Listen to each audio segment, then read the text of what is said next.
Çfarë duhet të hani për të mos u sëmurur këtë dimër? Temperaturat kanë rënë, sistemi ynë imunitar është i mbi ngarkuar me lodhje ose stres dhe ushqimi i dobët nuk favorizon si duhet imunitetin. Sidoqoftë për të kaluar një dimër të qetë dhe pa probleme, ne jo vetëm që duhet të lajmë duart shpesh dhe të shmangim hapësirat e mbyllura, por gjithashtu t'i kushtojmë vëmendje të veçantë dhe dietës sonë. Në fund të fundit, sistemi ynë imunitar është i mbushur edhe me elementë të ndryshëm.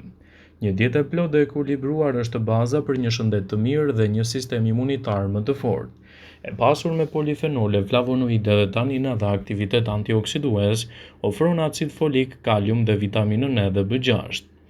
Ushqyesit veprojnë në kundër veprimeve të radikaleve të lira në trup dhe mbajnë larg edhe komplikacionet. Gjithashtu, ekspertët këshillojnë që vazhdimisht të konsumoni produkte natyrale.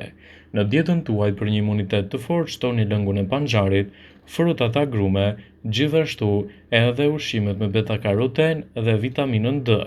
Gjithashtu shtoni suprat e ngrohta, lëngjet e shpeshta, sidomos në temperaturë ambienti, edhe ushqimet që përmbajnë vitaminën C.